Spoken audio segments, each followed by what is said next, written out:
Hi, I'm Kate Mackay, Associate Film Curator here at the Berkeley Art Museum and Pacific Film Archive, and I'm delighted to welcome you to this conversation with director Jennifer Reeder about her marvelous genre-bending movie, Knives and Skin, which screens at BAMPFA this January 29th, 2022, as the finale to our series, New Time, The Future is Feminist. For more information on the series or any of the screenings or exhibitions at the museum, please check out bampfa.org. A couple of words of introduction before we proceed. Jennifer Reeder constructs personal fiction films around relationships, trauma, and coping, and her innovative award-winning narratives riff off a range of forms, including after-school specials, amateur music videos, and magical realism. Her films have shown around the world at venues and events, including film festivals, the Sundance Film Festival, film festivals in Berlin, Tribeca, the International Film Festival at Rotterdam, London Film Festival, South by Southwest, the Venice Biennale, and the Whitney Biennial. Reeder's awards include several that have qualified her for Oscar nomination, and she's won numerous other awards and grants, including the Creative Capital Grant in the Moving Image, funds from the Rooftop Films and the Adrian Shelley Foundation, short film funding from the Hamburg Film Fund. She was a Herb Alpert Film Award nominee in 2018 and received a scriptwriting award from SF Film and the Renan Foundation in 2019. She was the recipient of a Herb Alpert Award residency at the MacDowell Colony and currently serves as the director of the School of Art and Art History at the University of Illinois, Chicago. In Sight and Sound magazine, Bong Joon-ho, director of Parasite, the first foreign language film to receive an Academy Award, named Reeder as one of the 20 filmmakers he believes will shape cinema over the next decade, and we couldn't agree more. Here, Reeder is in conversation with Julie Rodrigues Widholm, director of the Berkeley Art Museum and Pacific Film Archive. Rodrigues Widholm came to BAMPFA from Chicago, where she served as the director and chief curator of the DePaul Art Museum. Prior to that appointment, she was a curator at the Museum of Contemporary Art, Chicago. During the last 20 years, she has organized more than 100 solo and group exhibitions, which have been presented at museums across the U.S., such as the DePaul Art Museum, the MCA Chicago, the Guggenheim Museum, the Perez Art Museum Miami, the Nasher Museum at Duke University, MIT Lit Visual Arts Center, and Nasher Sculpture Center, among others. She has authored or contributed to more than 25 publications, and in 2019 was named the Chicagoan of the Year in Museums by the Chicago Tribune. We're happy to have Julie Rodrigues Widholm with us at leading our day-to-day at BAMPFA, and we're very happy that she agreed to have this conversation with fellow Chicagoan Jennifer Reeder. So we hope you enjoy this conversation and look forward to seeing you at the movies soon. Thanks for tuning in today. Hi, Jennifer. Hi. Oh my gosh, it's so nice to see you. So nice to see you too. I have to say, watching the film last night, again, I was just remembering that the last time I saw it was at the Music Box in Chicago. Mm-hmm. And what year was that? Was that 2019 or 2019? 2019. So like before the world collapsed. Yeah, probably even about, maybe even about 2 years ago. Yeah. Mm-hmm. Mm-hmm. Yeah. It was kind of wild to remember that. Anyway, well, thank you for doing this. Of course, so anything for you. I mean, anything for you. It is a perfect opportunity, I think, on the occasion of this Art and Feminisms exhibition at BAMPFA. Mm-hmm. So New Time, Art and Feminisms in the 21st Century is an exhibition of work, multi-generational work from the last 20 years. And I think aligns kind of beautifully with the time frame in which you've been working the last 20, 25 years. Mm-hmm. And so thank you. So thank you for allowing us to show your work on this occasion. And also, I think it's It's exciting to be able to reconnect with people that I've known for a long time. I've been able to watch your career and work flourish over the last 20 years since we both knew each other in the late 90s at the School of the Art Institute. Similarly, you've seen my career change and grow and flourish. And I've always greatly admired your, I think, singular, persistent, representing stories of women and girls that we just weren't seeing in the culture for a long time. And remembering how White Trash Girl completely blew my mind as a young grad student at the School of the Art Institute. And I was just like, whoa, what is this? Who is this? And it's kind of, and I hope we might be able to touch on how that work, threads of that work continue in the current work, because I certainly think it does. Yes, I agree. I think what set your work apart for me for a long time is that you've always had an intersectional lens in bringing race, class, gender, sexuality into Midwestern Americana settings. And I mean, you were making feminist as fuck t-shirts, you know, and giving out feminism pencils, which I still have in my kids' school supply box. Great. Their feminism pencils are still circulating in the world. In fact, I think I saw one of my colleagues using one the other day at the museum. So somehow I think he has it. And so I guess I'd like to talk about what maybe feminism means to you today and how Knives and Skin can be understood as a feminist work. Sure. That is an excellent question. And I think, honestly, it does begin with my roots also as a young grad student who, you know, moved to Chicago in the midst of like third wave riot girl feminism, you know, where there was a movement even kind of starting in music, you know, with a kind of Bikini Kill as an example of a DIY creativity and a call to like bypass the system and to kind of mobilize as a group and to you know, to just call attention to, you know, discrepancies and that definitely, I mean, I was never as much music as I use in my films. I have no musical ability. I can't sing, but I applied that to my creative life, which was as a filmmaker.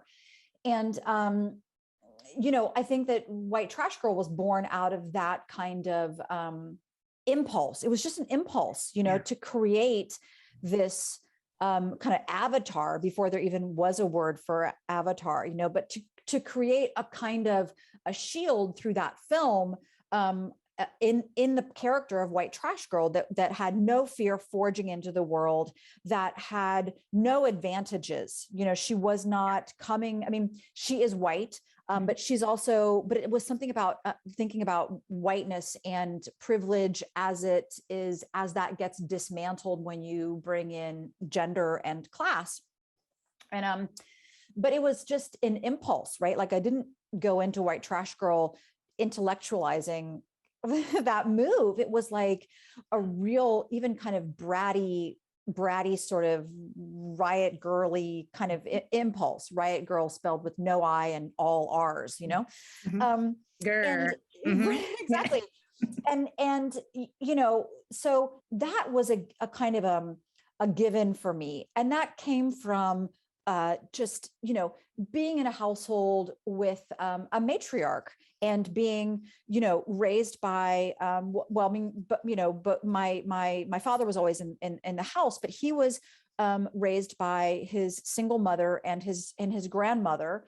And so even, you know, but in my house, my mom sort of, you know, made the rules. And so I had this, you know, I like feminism and empowerment, my own personal empowerment was sort of always a given. And anyway, but then I saw this lag around the time that, right, I started like making the feminist pencils.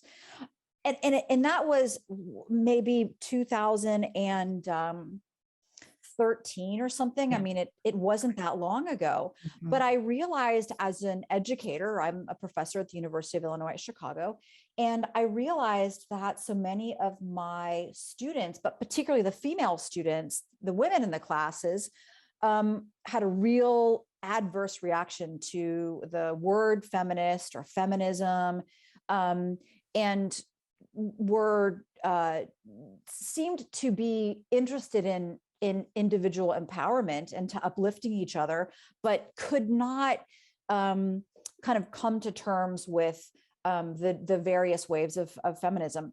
I mean, which I understand, even, Riot Girl feminism wasn't always embracing of a kind of intersectionality, Right. and there were, and the second and first wave, obviously there were people who were excluded, feminists who were excluded, and we're still dealing with that. Yeah.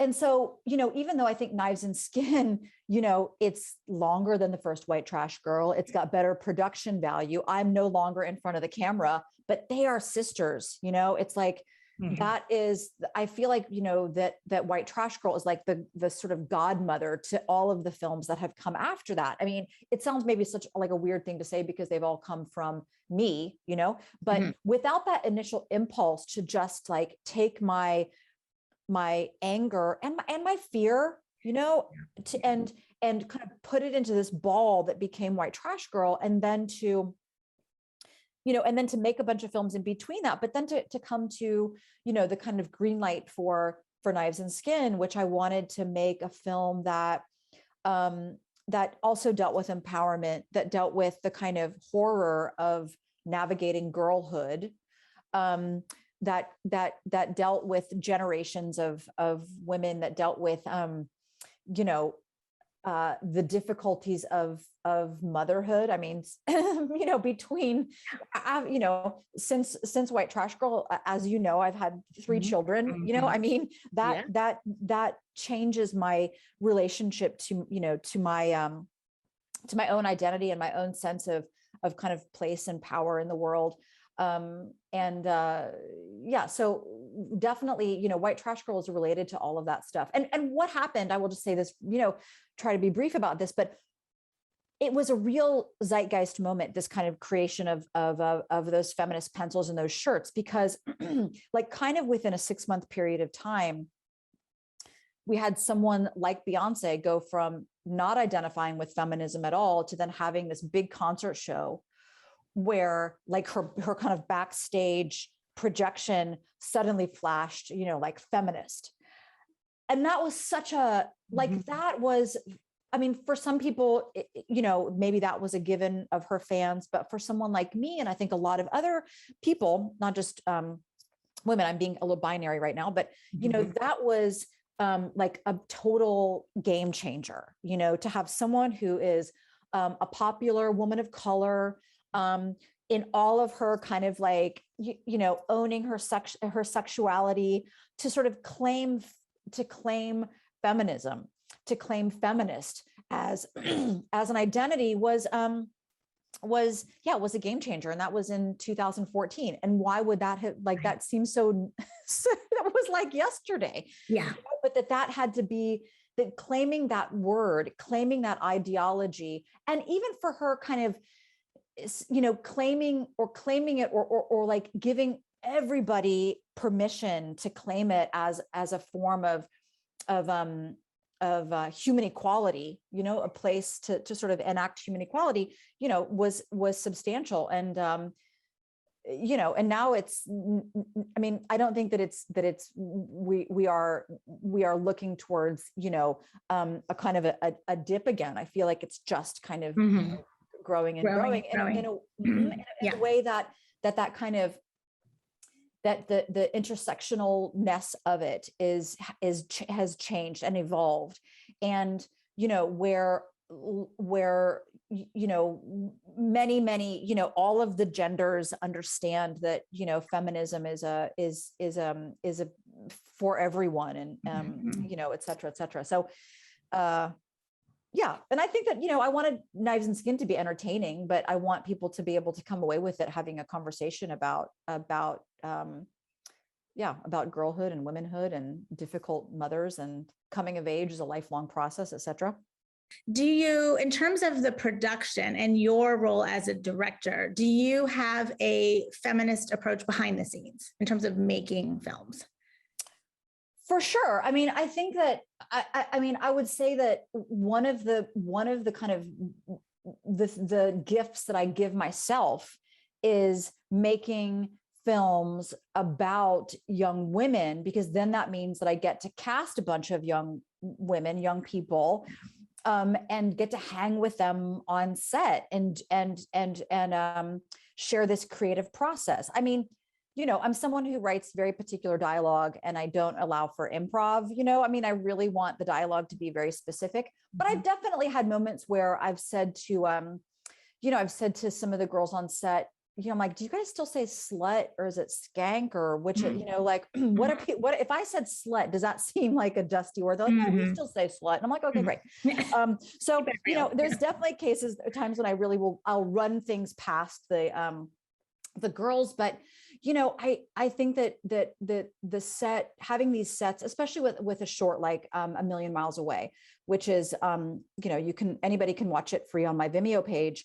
That's a set that included 22 teenagers, and we cast it very authentically. There's 12. I think that the youngest girl was maybe 12 or on the cusp of 13, up to like maybe 17. So the girls were genuinely teenagers, and that was such a fun set, because none of the girls, they all had to sing, but they weren't a functioning choir, in real life. And some of them went to school together, but weren't friends at school. I mean, they weren't enemies at school. They were just in different, even kind of like social groups or whatever. And we came together for 3 days, and those girls instantly forged friendships that I think still exist today, according to social media. They'll chime in on each other's posts and whatnot still. But, just by nature of having that many, young women on a set, I mean, they are in charge. Right. Right. And, and what's funny, I mean, having said that, they still listen to me. I still get to be the kind of like the director. I mean, between takes on A Million Miles Away in particular, between takes, it would just get so loud, because we would do a take and then I would be like a cut, and then they would just start like giggling with each other or pouncing on each other like puppies. I mean, I'm sure that you've experienced this with your daughter. There's something that's really beautiful about, kind of watching young people in a space that they know is safe, and how much, it is just, they are able to sort of express their true authentic selves. And I have a position, as the director, and as a female director who is a mother, but not their mother, so I think that there was that I was able to have conversations with them about the content of the film that would be very different if they were having that conversation with their own mother or parent figure or a peer, et cetera. But, so I've obviously cast a bunch of, a particular kind of young person in front of the camera, but, there's, I consider my sets feminist, and I consider my sets intersectional, I mean, there's always lots of women behind the camera. There's always lots of people of color behind the camera, lots of queer people behind the camera. Anybody who has ever come to me and said, can I come shadow you on a set, or can I come be a PA? I mean, my tolerance is sort of low. Like if you break a prop or you're late, or I don't know. I mean, still have the thing still has to function and move forward. But I love giving people, an opportunity to be on a set and to figure out if that's what they want to do or not. But I just think that the just by the fact of having, a particular kind of mix of people both in front of the camera and behind the camera, the whole tone and texture of the set is totally, just totally different. And I think filled with lots of authenticity and joy towards the creative process. And I mean, that's not to say that some things haven't gone wrong. And, I go to the, go into a private place and get angry, and then come back out. But I mean, there's no yelling on set. There's no disparaging anyone on set. It's really a place where the performers can can perform scenes which sometimes are intimate or difficult because sometimes they mimic their real lives. And the other thing that I've found that's been sort of incredible to me, like once the film is finished, any of the films, even including Knives and Skin, is, and this happened a lot touring around with Knives and Skin, is that I would be asked by, sometimes in a Q&A, and then sometimes in like a press conversation, people would say, like, how is it working with all of those girls? And, it occurred to me on like the 10th time that I'd heard that question, I was like, oh, they think it's awful. Right. They're making presumptions here that it couldn't be good. Yeah. Right. Exactly. Challenging. And, exactly. And then, and that's not to say that it was all that question was just coming from, male journalists or men and men in the audience. It was a whole mix of people. And, and this was happening kind of all over the world as I was touring around with Knives and Skin. And I realized like, oh, right, we are on the one hand, like obsessed with youth and beauty, especially among young women. And we also hate young women. We hate them, And so, if that is the message that so many young women are still getting, there's no other option but to storm the gate, And I have always felt, I think because I felt it in myself, that even as a young person, that I knew what I was doing. I knew what I was going through. So, and I feel that about the young people, I think that there's that great, David Bowie quote at the beginning of The Breakfast Club, that's something about, I'm going to misquote it. Someone should look it up, fact check that one. But it ostensibly says that, that young people know what they're doing, that they know what they're going through. And so when you even in a fictional world, like a fictional film, give the young people the agency to assert that knowledge and to assert that experience, and to suggest that it's actually the adults, in the story that are struggling, at a point in their lives, and that we can kind of evolve as adults to become, to actually to come to a place where we, should seek out the advice of young people, and should look to the young people to kind of, lead the charge. And, the Bikini Kill would always say in concerts, like, girls to the front, and I just think it's time, like the kids to the front. Yeah, I love that.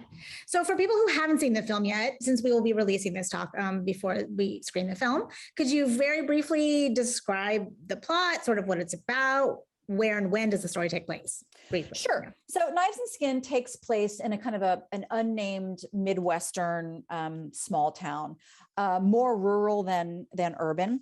And it's about, the aftermath of a teenage girl going missing, and how the town sort of mobilizes in this aftermath.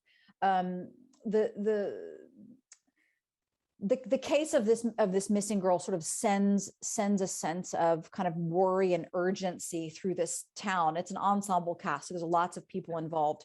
But that sense of worry and this kind of emotional fissure that happens in the aftermath, kind of is that event that will change everyone's life forever. Relationships break up, others begin, secrets are revealed. Sort of a lot of the adults in this film start at a place of being very self-centered. And that unravels, their arc includes that kind of unraveling, over the course of the film. I wanted to, like I said, it's an unnamed Midwestern town, but I also wanted, through the art direction of this film, for the film to feel like it's that it hovers just above reality, that there's a sense of the film. I leaned into the surreal, which I think I've always done. I mean, I love magical realism in the way that can be kind of a curtain to sort of talk about something that's actually quite grounded and based in reality. But I wanted to send an audience into this world that's kind of bathed in this femme energy. There's like pinks and purples, and I'm not saying that any gender owns any owns pink and purple, but it does feel like from in my, in my heart, it feels like, just this kind of radical femme energy. I mean, I'm someone who has never, in my adult life, I've never worn pink, but oh my gosh, like pink really is my favorite color. People don't believe me, but I've got my rose gold phone. I've got my pink coffee cup, So you heard it first, folks. Jennifer Reeder loves pink. Yeah, that's exactly right. My favorite color is not black. It's every shade of pink. And so, but it's this beautiful ensemble cast. We shot it here in Chicago over 25 days in the summer of 2018. It's a great Chicago-based cast that includes 4 Steppenwolf ensemble members, and a group of young people that, whose performances I always, am just astonished, that everybody, brought so much to the, to this project. And I would say that Knives and Skin is so very much in the kind of trajectory of, all of the short films, including White Trash Girl, that have come before it.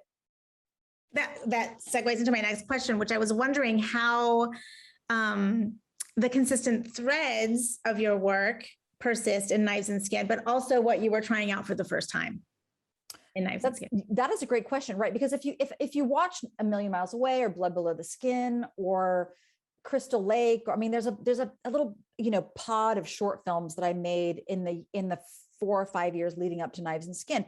And I recycled some character names. I recycled even some lines of dialogue. I certainly recycled some of the musical scenes or the singing scenes. And the meatloaf scene, meatloaf scene, which is a direct ode to Chantal Akerman and a scene from Jeanne Dillman, which is one of my most favorite films of all time and one of my most favorite kind of like film characters. And there's some other little kind of like film odes and film references in there as well. Is the pink dress one? Pretty in Pink. Yeah, for sure. Yes, okay. Of course. Yeah. Yeah. And there's the bathtub scene is a sort of an ode to a film that I didn't realize that I would love so much, which is Jonathan Demme's Rachel Getting Married, which is like a very kind of soft little family. Well, it's not really a soft little family drama. It is a family drama, kind of a sleeper of a film, not at all like, Silence of the Lambs, which Jonathan Demme also directed. But there's a bathtub scene in that film which was just astonishing to me. I'm not a big P.T. Anderson fan, but the scene where everybody is singing in Knives and Skin kind of simultaneously, is an ode to that's the sort of simultaneous singing moment from Magnolia, which I think was a moment in that film, which I was just it was like I was astonished by how he thought that would work. And I'm sure that's a scene that's kind of polarizing. The very opening scene with the mother who has the knife, which we know she's using to jimmy the door open, is a kind of visually like a direct quote from Rosemary's Baby, which of course I want to say that Roman Polanski is a horribly problematic human being. And having said that, I also would say that Rosemary's Baby is one of my most favorite films, and even kind of the pinnacle of feminist horror. Right. Actually. So it's a film with lots of quotes in it. And gosh, what had I not tried before? That's a good question. I think I had not tried before some of the, some of the longer bits of dialogue that don't feel expository, but that do feel like they're related to a kind of advice scene from like an after school special, so there's a scene in the family van between the grandmother and the granddaughter who's paying for college applications by selling various things at school. And the grandmother who doesn't have a lot of lines in the film, but has just a little bit of an exchange with the granddaughter in that van, which it was a scene that when I was writing the script, I was like, is that too much? Is it too dramatic? Is it too kind of on the nose? And those two performers, when we actually shot it, I was like, yeah, this is definitely something that, I'm glad that we shot it, and it will make it into the film, because I think that so often I kind of avoid some of those moments that feel a little bit more expository, and I want to kind of show the audience what's happening rather than tell. I mean, that's not because dialogue, that kind of heavy, I'm going to tell you some life lessons right now, kind of dialogue can go bad so fast. Right. Yeah, so there was some of that, but I'd also never, tried to shoot like a full-size football game. And that was like putting together a little bit of, a puzzle, that felt like kind of stunt coordinating. So there were, in terms of it, even like kind of spectacle, there were sort of like bigger scenes that I was like, oh, let's hope that this, that this will work. And there were more singing scenes than I had dealt with. And yeah, that's the scene where everyone's kind of singing together. I had wanted to try it, but that's not ever something that I had tried in any of the short films, and I won't give too much away, but it's that scene, the singing in that scene is anchored by one character in particular who, it might be very surprising that she's singing in her state. I will just say that, but yeah, that was a scene when I figured out that I wanted to put that in the writing process. I was also like, okay, this is either going to work and I'm going to really be very happy with it, or it's going to just fail and we will have spent, a lot of time shooting the scene and it will hit the cutting room floor. But I personally feel very satisfied with that scene. Yeah, fantastic. And tell me a little bit more about the title, Knives and Skin. I know you've referred to skin, you've used skin in other titles as well, Blood Below the Skin. And so I'm curious to hear you talk a little bit more about skin. Well, that's a good question. And it for a long time, the whole title was As With Knives and Skin, but we realized that nobody could remember the as with part. It was just like too, kind of conceptual. It was too long, but I liked that. But I liked that it was as though the title was answering a question that we did not know, something like, what do these two things, have in common? And, the answer ... would be, like as it is with knives and skin, and these two things that both are, knives can be weapons, but, knives are also tools. I've always loved in a classic video art, Semiotics of the Kitchen, where Martha Rossler is like using all of these sort of kitchen implements, but like weapons, there was always something that I loved about the humor in that moment. Like, fine, send the women to the kitchen, but that's where the knives are, Right. So I'm just saying, tool, perhaps right. Only.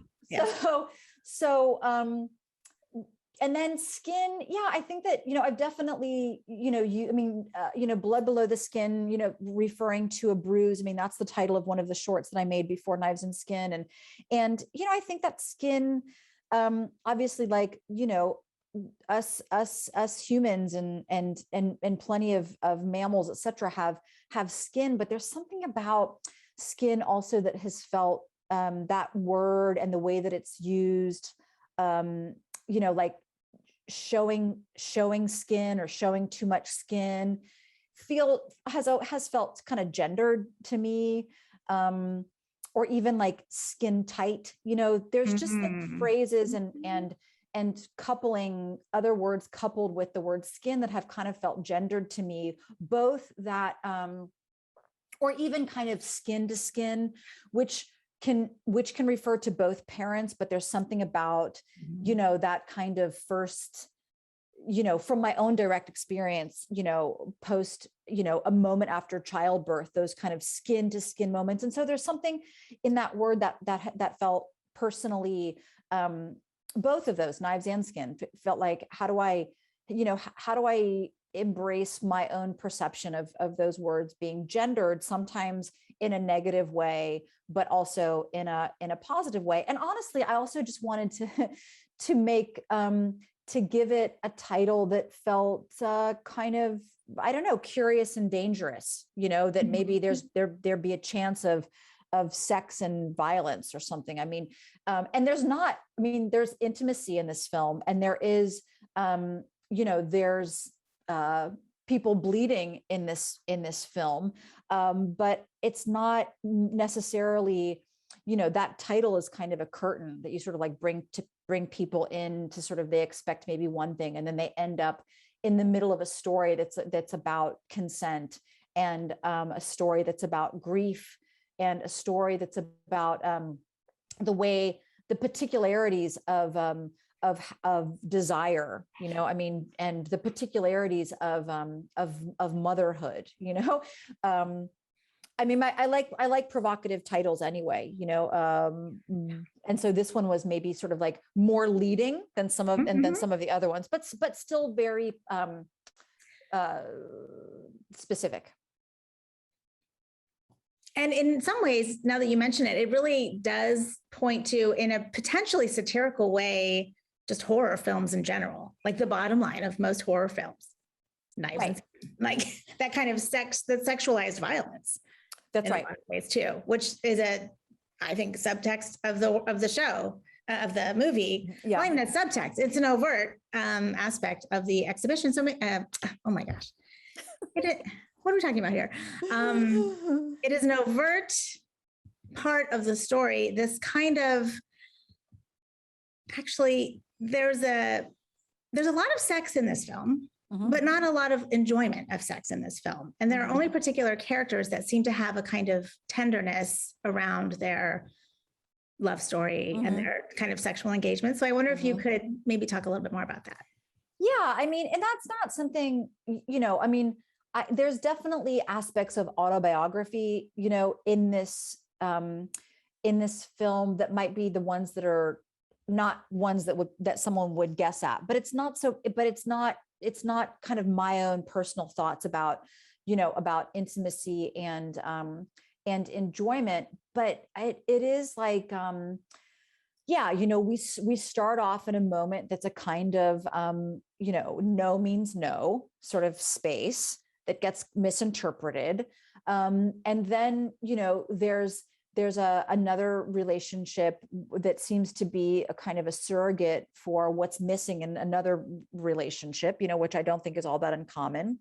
And then there's, some scenes in a car between Carolyn Harper's mother and the last person who saw Carolyn Harper, which happens to be a senior in high school, which is which very curiously is a scene that kind of all of the kind of intimate scenes is one that has been troubles people a lot, and even troubled potential actresses when we were casting that role. It was this sort of moment where I was really surprised that that maybe some women would be willing to be kind of bludgeoned as a character, but not have a consensual makeout with a teenage boy, Interesting. Yeah, I thought that was interesting too, but I feel really proud of those scenes. Just as they feel uncomfortable, there's an carnal, almost primordial reaction the mother has in that scene is both relatable and fantastic and bizarre at the same time. Well, and because I think that, in that scene, this is a mother who's experiencing like unspeakable worry. And, as a mother going to that place, as a writer, I think that somehow like talking about this always makes me feel kind of emotional. I think as a mother, and as a writer who writes fictional scenarios, but also has written kind of my own greatest fears into some of my films, and even in this film, like that you would have to worry about where your child was, or that you would have to worry about any the whereabouts of any of your your loved ones. And when I was writing that scene and that character, I just had to sort of go to this place where I was like, who is this woman? What has taken over in this time of unspeakable kind of worry. It's not grief yet because she doesn't know where her daughter is. She actually doesn't know what's happened to her. So it's just this, it's not casserole time yet. now, I get soft, I cry in interviews, and I love the color pink. This is changing everyone's perspective of me, I'm sure. But oh, you're human, Jennifer. Oh my gosh. I know. Can you believe it? But I really wanted to, I actually am fascinated with real life stories of in particular, like grieving mothers, where if they don't grieve the way that, the public wants them to, then certainly they were implicated in the disappearance of their child. Right. And I actually think that, that grief, more so even than something like desire, is extremely personal and extremely particular, and that we cannot predict what we might do in any kind of circumstance where where we're faced with something that we are, something like the worry of a missing child, for instance, and that yes, our kind of animal instincts would take over, right? So in those car scenes, she's kind of following her scent, but those were fun. Those were fun scenes to shoot. But I think that they're related oddly to what is not, a scene that makes me cry, a scene that actually makes me kind of giggle, which is like the exchanging of kind of secret gifts between the two girls in the bathroom. Which also has been that was also a scene that's gotten a lot of questions in Q&As, kind of like what was that scene, or why was that scene, or kind of like how was that scene? And in that scene, I was like, oh right, yet again, here we are. We are a culture that's kind of fascinated or obsessed with women's bodies, and a lot of people don't actually understand that anatomy. They don't understand the anatomy, and that one could easily hide, some tiny treasures in anticipation of delivering them to your secret crush later on in the day, but shooting that scene was also a lot of fun. And I knew that I wanted to have a scene where, these two characters who are falling in love with each other have a kind of a secret rendezvous, and they pass notes, because, I hope that teenagers still do that. And it's not simply just texting secrets to each other, but there's actually some kind of physical note writing and note passing. But then I thought, like, how do I take that? How do I kind of put that into like the reader zone? How do I kind of take that like one step further and think about how particular, again, desire is, or how personal desire is, or that, secrets among kind of secret crushes, can get, can get weird. And, and that's the kind of the best part about, first love or falling in love when you're young. I mean, maybe even when you're older too.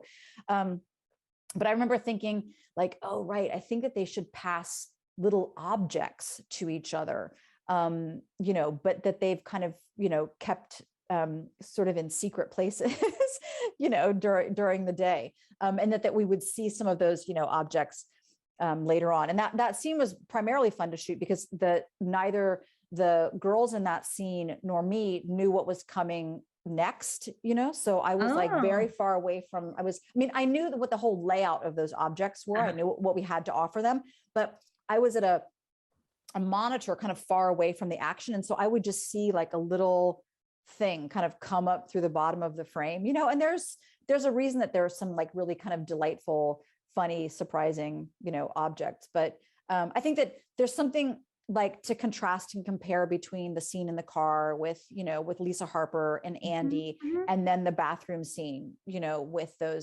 cheerleader and the track star. And there is a lot of humor in the film. Throughout. I'm going back to that really intimate bathtub scene. The fact that she was using the #1 dad mug wasn't lost on me. And I thought, oh, wow. Right. And I think that the bathroom scene of exchanging these gifts to me was just about that sort of revelation of self and gifts to each other, no matter what it is. But but totally unexpected and surreal. I mean, it has that element of just like, oh, outside of the realm of reality, but still meaningful. So I think we should maybe talk about how the vagina is insistently a character throughout, or maybe not a character, but it has a presence throughout the film, which certainly ties directly back to White Trash Girl. Right. And so the kind of the liquids, the forms, the, you know, all of it, the beaver mascot, you know, for the high school, you know, which to me reminds me of the sort of feminists of the 70s, right? Where it was this kind of bodily, acknowledgement of the body and assertion of the body. So I'd love for you to talk a little bit more about that. Well, I mean, I think it's like, I mean, not that I'm someone who, oh gosh, I mean, right. There will always be some kind of reference to a beaver or an image of a beaver someplace in any of my films, because I think, well, for one, that's what when I was little, referred to my, you know, the whole area of my genitals. And it wasn't until genitals, what a stupid word, but the whole package down there, you know, was my beaver. And it wasn't until like one of my my older brother's girlfriends was like, wait, what did you just call that? And I was like, oh, my beaver. I wrecked on my bike and I slammed my beaver, you know? And I think it was like, you know, she was 18, 19, 20 or something like that. And just said to my mom, like, I don't think that's, you know, that is, she's using it in the right way, but maybe that's not quite as cute as you all think it was. And I, you know, I mean, I grew up in a kind of a conservative, you know, kind of Irish Catholic household where I think my mom was like, I don't want to talk about it. I don't even care what you call it. We're not going to talk about it. Right. And so, but I do think that it's, you know, that it's, that again, it's something that feels like that there's an obsession with, you know, with vaginas, but yet it's like also still, you know, a wholly misunderstood space, you know? And even with you know, with White Trash Girl, I just wanted her, I mean, she had these erupting bodily fluids and there was power in, you know, she had a lot of power. She still does, you know, she still exists in the video, that she had a lot of power in that kind of erupting body, in letting her body be her body. Right. So I remember when I was making White Trash Girl, or right before I made White Trash Girl, and I read this article written by Laura Kipnis about Hustler magazine, and how Hustler magazine was this first kind of like, you know, mass circulated porn periodical that was like, didn't airbrush their models. There were, you know, like there was a cover at one point that had, you know, showed pubic hair, and they had, you know, interracial couples, and they had, you know, models who were, you know, who had prosthetic limbs. I mean, it was really about letting sexuality be owned by all bodies, you know, and to also sort of remind everybody that bodies erupt, you know? And so I think that was already kind of on my mind to say that, you know, that it was important for me to allow, you know, bodies to do bodily things, to do the natural things that our bodies do, and to find and to derive power in that. And I think that that's still, for me, that is still the case. I mean, there's the, you know, you know, you're not wrong in Knives and Skin, you know, I mean, there's everything from right, the kind of exchanging of those gifts to, you know, a menstruation, to, you know, conversations about you know, birth, to you know, someone selling vodka soaked tampons. And I mean, there's the drawing. That's right. Oh yeah, exactly. The drawing. I mean, there's lots of I'm forgetting all my own, you know, references. It's all over the place. It's all over the film, which is striking because I've never seen a film that does that. Right. It's so present and so over in a way. And I think that's something that your dialogue and your films do, which is they say these things that are true, but have never been spoken. Right. Right. And there was a scene that got cut out that actually exists in another film, where it was a woman talking with her her therapist, like the scene that got cut out that still exists in another film that I made called 7 Songs About Thunder. And in Knives and Skin, the pregnant mom, I'll call her that, had a meeting with a therapist, and the therapist got cut out of Knives and Skin. So there were a couple of characters that got cut out, but they're having a conversation about the pregnant woman's birth plan. And you know, and the pregnant woman is talking to her very kind of like buttoned up therapist, and she's saying something like, you know, I'm a little nervous about, you know, my birth plan, and you know, do you have any children? And the therapist says yes. And she said, you know, did you shit when your baby came out? You know, and, you know, because I heard that sometimes like you shit when your baby comes out. It's like very crass and very just kind of out there. But it's a conversation that I remember, you know, when I was pregnant with Jed, who's now 17, which is sort of feels impossible, that was a real, you know, that was also, there was like rumors that there was, I couldn't find information about that in like the books, you know, like a shameful fear that might actually happen. Yes. And of course, then, you know, once you're in the middle of childbirth, you're like, sort of like, I don't care what else comes out. Just like, it's all coming out. It's all coming out.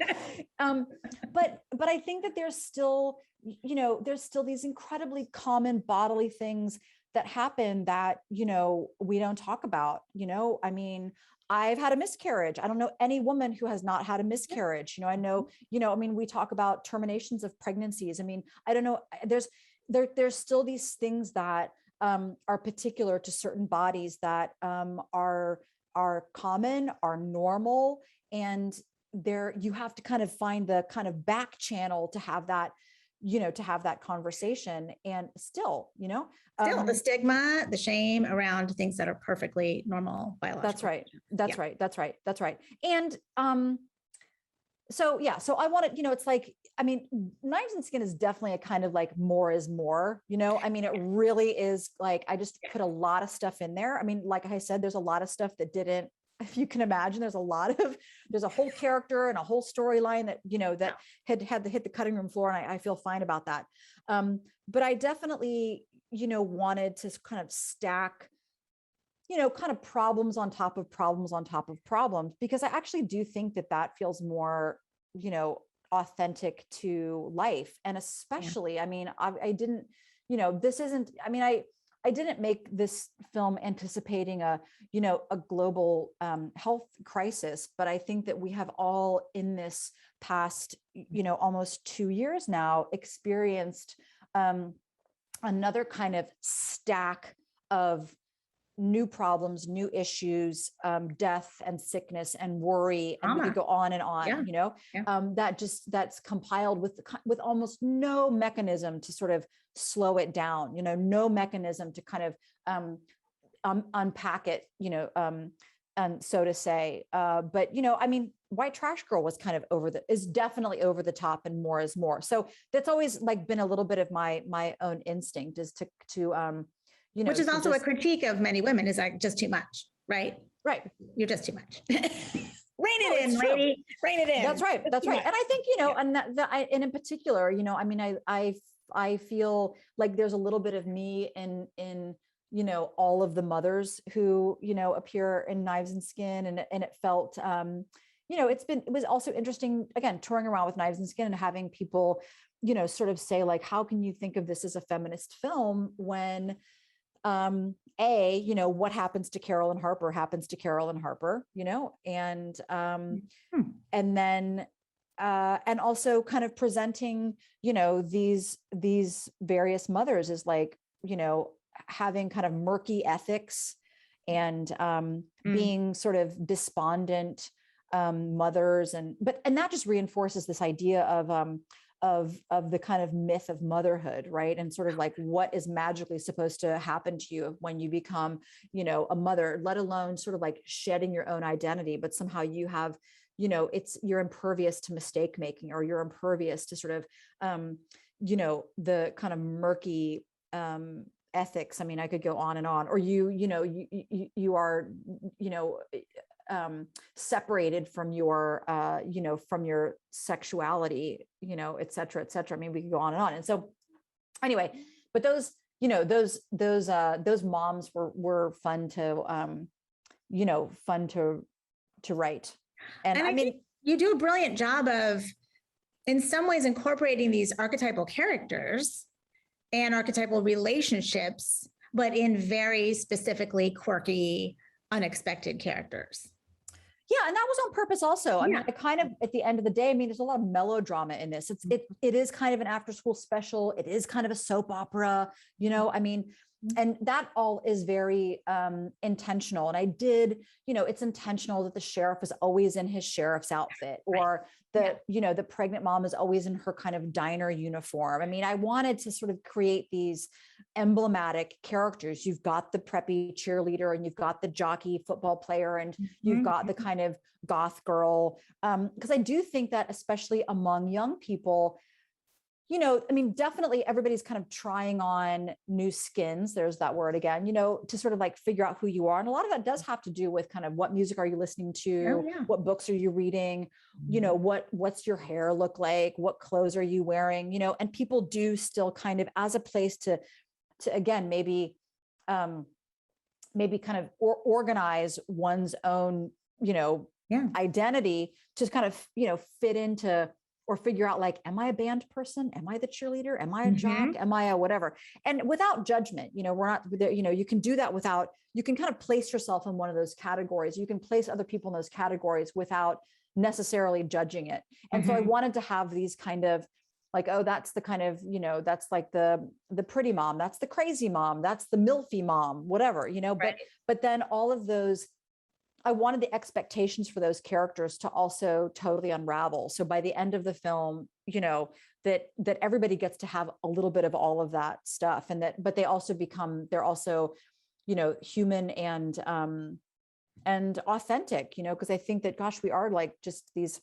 kind of messy, you know, messy creatures who, if we're doing it right, from my perspective, that coming of age, you know, really is an ongoing process, you know, and we're allowed to make mistakes and learn from our mistakes. And, you know, we're allowed to, to be, you know, kind of imperfect and messy, and our bodies will still, you know, our bodies erupt. I mean, I'm just fascinated with like the idea sometimes of someone like, of like what Kim Kardashian's or Beyonce's births went like, you know, because if you've been through it, no matter if it was a vaginal birth or a cesarean or a combination of those things, it's a mess, you know, it's so genre, you know, it's very abject. And so I like, I mean, not that maybe I feel like if I met Beyonce, I mean, I feel like the first thing I would ask her, I would be like, how did your births go? Like,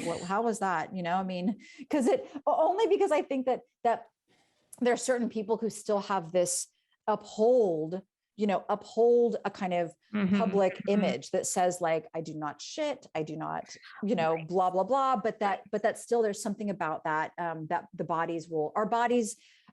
our bodies deceive us, you know, so to say. And there's something about, you know, Knives and Skin that I wanted that to, you know, to be the case. Anyway, and you can unite us and also level us. We all, you know, have commonalities and biological functions and can relate on that level, which again, is sort of the sort of archetypal primeval in a way state. I'm curious about the clown too. So the clown and these tropes of masculinity that you do also delve into. And so I'd love to hear about the clown. And then there's one other thing I want to ask you about the importance throughout the film of saying someone's name. Which comes up again and again. Yep. So, yeah, I mean, you know, I mean, well before I even had children, and I have 3 boys. I grew up with brothers, and, you know, I have, in parallel to making so many stories about the experiences of girls and women, it wasn't like I was ignoring, you know, the experiences of boys and men. And I'm being very binary here, but, it was like really just sinking down into the world of girls and women. It has still been a way for me to then like look at the construction of masculinity kind of through that lens, you know, and, you know, to sort of also imagine how we experience that, masculinity and manhood, not just in real life, but in films, and there's something about Knives and Skin that also kind of knows it's a film, it kind of knows that it's that it is in a kind of a trajectory of representation of all sorts of people. Sure. And, so I wanted to write a character, and of course, like I knew immediately that I would cast Tim Hopper, who plays the clown dad, because he in himself he's a brilliant actor, but he also, even if he's in an excellent mood, just kind of looks, sort of maudlin, and so, thinking about that kind of the sort of like the deepness of what are the sort of social expectations for, a functioning father, and having all of that, or a functioning husband, and have all of that stuff unravel, but within a character who I still, I wanted an audience to, to have sympathy for him, and to like him even in his mistake making, not like him because they understood why he made the mistakes. Because I think that that's kind of a problem sometimes when you're like, well, of course they did X, Y, and Z, which is a terrible thing to do, but all this other stuff led up to it. I think that I wanted people to say like, yeah, like, he fucked up. And because he's human, and and there's always, that there is room for redemption, which I believe not only in cinematic characters, but I believe there is redemption for us in real life humans. And then, I wanted to, there was this, the kind of opposite of him is that sort of the archetypal, the sheriff, right? Who's kind of the most logical of everybody in the film. Who is a real kind of like voice of stability and voice of reason, who is, who we understand at some point is also, really deeply shattered, when the truths of his life are also revealed, and that we understand that kind of upholding, like being seen as that kind of, pillar of stability, can be, is like too much pressure for an adult person who at one point was like, a child, and so, and even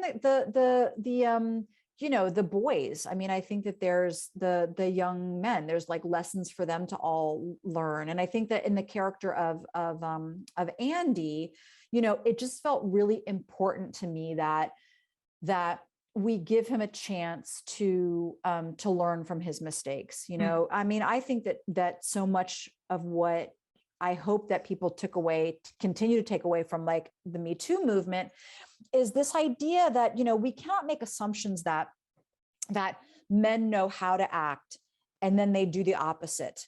I mean, it was kind of amazing to me in so many of these, even memes, where women were saying to men, like, do not tell women to smile. We don't like that, and guys being like, really? You don't? Oh, okay.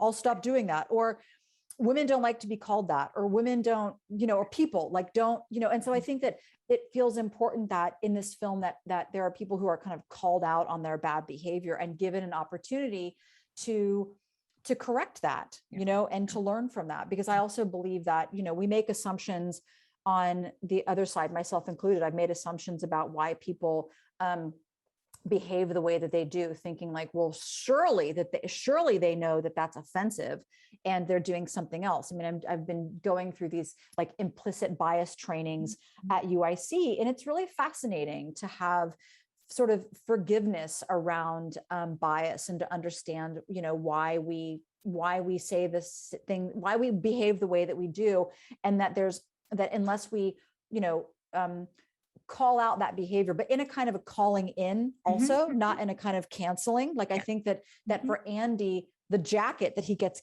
given back, which is harsh, but but in my mind, I hope there's a moment where he looks at that and is like, oh, I need to think about that. I need to really take stock in that. And maybe I do that. And I need to change that behavior. So anyway, there's some, kind of thoughts around, around those male characters that was, that I hope is a point of conversation for, for people as well. And was the sort of repeated motif of asking someone to say their name, was that a pointed reference to the Say Her Name movement, to Kimberly Crenshaw's Say Her Name movement? Yeah, so much of that. And I actually had done that kind of before, before that happened, because it also, where there's this was a moment that also I kind of recycled from other, from other films, where there's people who get people's names wrong, and then they, or they're asked to re-say it or respell it or any of that stuff. And I think it does have to do with, right, that sort of a sense of Say Her Name before there were real words and movements and a movement attached to that, which I think is so deeply important, because so many people are erased or invisible or forgotten, or their stories are forgotten, or it's like Jane Doe or anonymous victim number one, or any of these kind of things, and and so it's just felt like important to have those moments where just that small gesture is a way to I don't know, to within the character of a film, but also that's a moment that could be something that someone watching it is like, oh yeah, I need to remember the forgotten, or not make myself invisible, or, and I think as a teacher, the wild part too, as a teacher, like what I always do on the first day of class is like probably a clunky exercise for college students, but like everybody has to go around the room, say their name, and then everybody has to sort of like be like, Julie, Jennifer, you go say everybody's name, because it's like, I want people when they're talking about each other's films to say, oh, Julie, I really loved your film, not to be like, I liked your film, and then say like, do you even know her name? Like, no, I don't know her name, Yes. And so there's something about that, about all of that. That's, that's in there, but it's happened in other films as well. And I really am that kind of, I don't think it's lazy. I do it on purpose. It's not as though I've forgotten that I've done it in another film when I kind of recycle characters or recycle moments. It's, I think that it probably happens more when you see, painters or something like that, who use similar motifs or colors, because it's sort of like there's these moves that happen in one painting, and then you're like, okay, I'm going to move that into I don't want to suppose how painters' minds work, but I think it's maybe less common in the kind of body of work of a filmmaker. But my films there's always something that happens in one film that lets me know, oh, this is the germ of, this is the seed that is for the next film, and the next film and the next film. So they're actually all, they're all related. There literally is like a kind of a familial lineage, between all of them. Is that common in filmmaking, or is that more common in artistic practice? I think it's more, from my perspective, who, as someone who's surrounded by so many studio artists, it feels like it's more common in studio, in studio artists, because, there is at least, or maybe it's more common in like the experimental film world. Okay. Because I think that there's, there's such a practice in, or there's still not, or there's still, it's still more common, for instance, for a filmmaker working in feature-length films to not always direct what they've written, so you might have a script that's written by, you could just take on someone else's words and direct that, I've had the kind of luck, I guess, of with the exception of very few, like 2, maybe 3 projects, I have written everything that I've directed. So it's all still kind of coming from my own, my own skin, so to say. I love that. And so what's next? Okay, so, well, I did something that feels completely kind of like maybe out of my world, but I liked it. I shot a section of the new horror anthology VHS 94 that just launched off of Shudder. So it's like a very proper kind of horror anthology genre film, Shudder original. But which it was actually really fun to make, to sort of like, fit myself into something that is, that that I was able to write. So I did, author my section, but it was like a franchise that was already moving forward, proper genre film. And then I turned around and made a film this summer in Chicago. That is the first film I've ever made that features a lead that's an adult man. So I mean, there's women in it, but the lead is an adult man who is a newly divorced single dad who moves into a new apartment in a new town, kind of to get a fresh start, and realizes pretty quickly that his apartment is haunted. So it is a ghost story, but it's also, it also really is a character study about a man in peril, a man who has, some anxiety issues and depression, and but not in a way that just feels like, oh, sad. It's a sad dad story. I think I feel really proud of it, and we shot it over just incredibly short period of time, 13 days here in Chicago, dealing with, pretty strict COVID restrictions. I mean, that's one of the reasons that we shot it so quickly. And that's called Night's End. And it's also a Shudder original, very coincidentally. And that'll premiere sometime in 2022 as it goes through VFX right now. And then I'm shooting in March of 2022 here in Chicago, a film called Perpetrator that I wrote and will direct, which is my kind of more my real kind of follow-up to Knives and Skin. Mm-hmm. And that is it's a girl shapeshifter story. So it's actually more genre it is also a genre film, where Knives and Skin is kind of genre adjacent. It kind of borrows from horror and thriller, but this film Perpetrator came out of exactly something that I had mentioned before, this idea that we are obsessed with youth and beauty among young women, and we kind of hate young women. And so, it's kind of about a girl who we're introduced to on the cusp of her 18th birthday, whose father sends her to live with a great aunt because she's like wild and out of control. And then she inherits these shape-shifting abilities on her 18th birthday and actually becomes wild and out of control, so kind of like White Trash Girl, in the sense that, I wanted White Trash Girl's power to come from the qualities that someone else would say were her weaknesses, like, oh, you're this poor white woman who has erupting bodily fluids. And she's like, yeah, but that's exactly what my superpower is, and so, with this character in Perpetrator, that sense of someone referring to her as wild and out of control as a diminishment, actually becomes what is her kind of superpower. And so we're shooting that here in Chicago in March of 2022. So I'm staying busy.